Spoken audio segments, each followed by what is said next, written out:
Hi, I'm Frank Mink, and I'm a former neo-Nazi white supremacist. But right now you're in a synagogue. Yes, I'm here doing all Southern California. Unfortunately, to a shooting that happened last year is why they brought me out, to maybe come and have a chance for people to talk to me and ask questions of maybe why people do these things. Now, just to show your bona fides, do you have any tattoos? I'm completely covered. Can you show any on your arms? I got both arms all the way done, what they call sleeved. I got my chest, my back of my head all done. Front of my head is a tattoo, so I have tattoos all over. Do you have any swastika tattoos? Not no more, no. Where did you have one? I had a big one tattooed right on my neck, and I had one on my arm. I had two on my arm, actually, and both of them now have been completely covered up or taken off. Taken off. By laser surgery. Which part of the movement were you involved with? I was in the KKK at one time. I joined when I was about 14. Out of all the stuff the KKK does, one of the things is if you are under 18, what they will do is they will allow you to have a parent's signature and allow you to join the neo-Nazi group. So me and all my friends signed our parents' names to each other's applications to become part of the Knights of the Ku Klux Klan of the Invisible Empire. And they approved it, and we were members within like a couple months. How long did you stay within the movement? Not necessarily the KKK, but... KKK was very quick. We actually were kicked out of the KKK. They kicked us out. They said that we were too violent and we give the KKK a bad name. Mm-hmm. So they kicked us out. What kind of things would you do that would be so violent to them? Like ruin whole concerts and kidnapping people and stuff that they said that they didn't want to be part of anymore. Kidnapping people for ransom? Yeah. Yes. Did it work? Was it Was it profitable? Yes. That's what eventually got me caught and put in prison, was the one person who couldn't pay the ransom. Uh-huh. The one person that couldn't pay the ransom is what got me caught. Where were you incarcerated? In the state of Illinois. I wound up doing time in Menard, which is the same prison with John Wayne Gacy. And I was 17 years old when I was in the same prison with the guy who killed 34 17, 18-year-old boys and buried them under his house. Most people assume that the KKK hates blacks, and that's what drives them, and that Jews are not even on their radar screen. What's the reality? No, the Jews are on everyone's radar screen, unfortunately. And that sounds like a scare tactic, but it's true. It's every group that comes out of all the fringe extremist groups. If you ever look back, something always goes back to the Jews, and it's just history, and people just don't get it.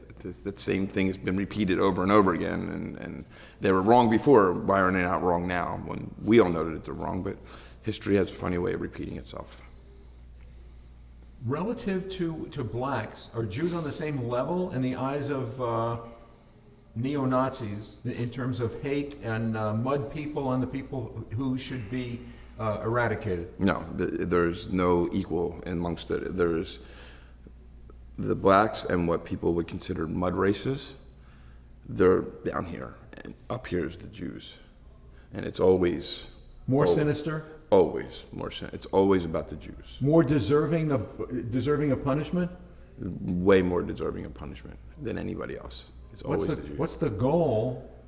I mean, obviously, you may say, or they may say, oh, there's the trilateral, Illuminati, Rothschilds, ruling the world. But what do KKK people or neo-Nazis, what do they want to do to Jews? I mean, they want to eliminate them from the planet Earth. Physically? Yeah, physically. By their own hands? However they can do it. I mean, that's what, there's people that go around and say the Holocaust didn't happen, and then there's people that go around and say 6 million more. That's the two arguments that you have to go. When you think of neo-Nazis, do they maybe think, they have two thought processes. One is that the Holocaust is a lie, and it's all a Jewish conspiracy, or 6 million more. So you have to choose between the two evils of which ones you're dealing with. So, when you were in jail, were you also encountering Muslim supremacists?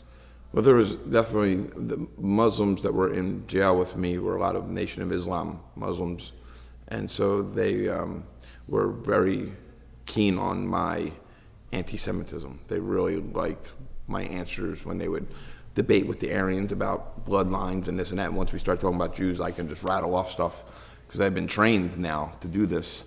And the Muslim guys just thought I was the smartest white boy that I'd ever met. Do the Farrakhanites, the Nation of Islam guys, do they hate Judaism and Jewish people as much as the neo-Nazis? No, because I think that most intelligent Muslim men that I know that either got in or out of them type of groups have always realized that, like, really up until, really up until the early part of the 19th and 18th or the 20th century, and the Jews and Muslims mostly got along until the whole kind of we're taking Israel thing, and that's when it really got kind of heated.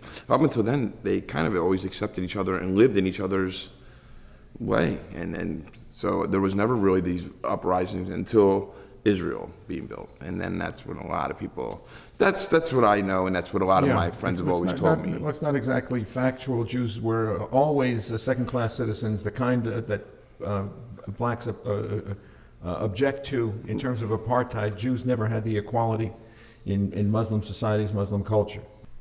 Today is the first anniversary of the Squirrel Hill, Tree of Life, Etz Chaim synagogue attack by Robert Bowers. What familiarity do you have with Robert Bowers?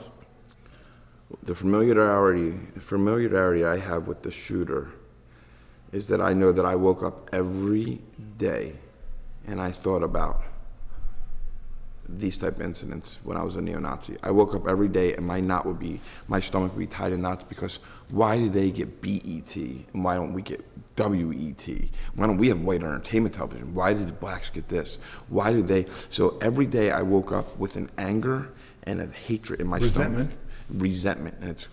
And you know what resentment is? Resentment is, I hate you, but I'm going to drink poison to hope you die. That's what a resentment is. Racism is the greatest bait and switch ever pulled. I go to someone who says, I want to be proud of my heritage because the blacks get to say they're proud of they get a whole month. I get nothing. I want to be proud to be white. And I say, yeah, that's a good thing. Come be part of my group.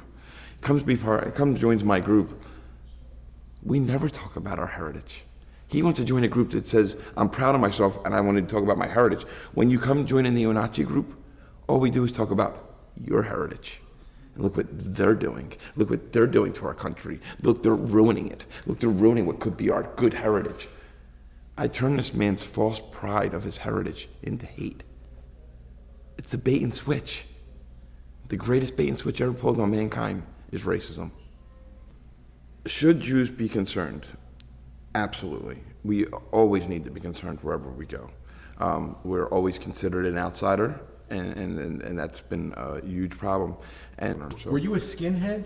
I was a neo-Nazi skinhead, shaved bald, swastikas. Do you have a tattoo on your scalp? I have a couple tattoos on my head. You do even still now? Still, yeah. So when you were on the neo-Nazi side, yes, were you planning attacks or envisioning attacks? Yes. Against Jewish targets? Yes, Jewish targets, gay targets. What kind of Jewish targets? Synagogues, we spray painted synagogues before. We put pigs' heads on synagogues before. You know, I've taken part in all these actions. So at that time, you were keen to look for vulnerabilities where you could desecrate, vandalize, maybe destroy, or even harm people without getting caught. At that time. Now that you're identifying with on the Jewish side, what would you say to the people who are in charge of security for synagogues, Jewish schools, and Jewish people? Keep your head up. You got to keep your head up and know. And it's armed security. Anyone. I mean, you know, you can't take this lightly anymore because it takes, as we were saying about the man who shot up the Holocaust Museum, in D.C. In right? D.C., yeah. And then you have all these other shootings to follow. These aren't copycats shootings.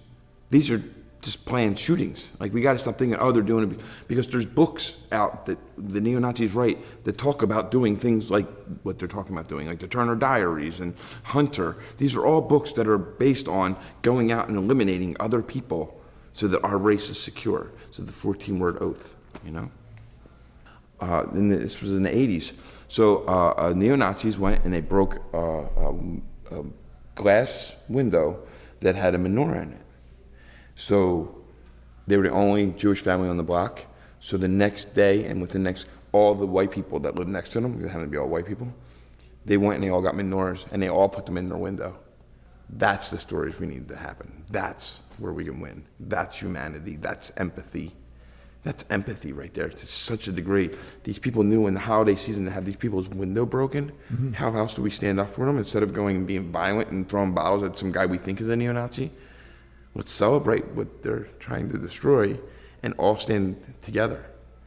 That's human beings. That's where we get it. That's where we win. Where do you appear in media today? Or have you told your story?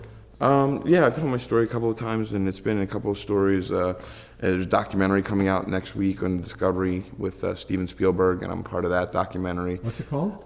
Why Do We Hate? Why We Hate. Why We Hate. And then there's one called Healing from Hate, and that's one that's opening up, and that's like a Tribeca film documentary coming out pretty soon, and I'm in that.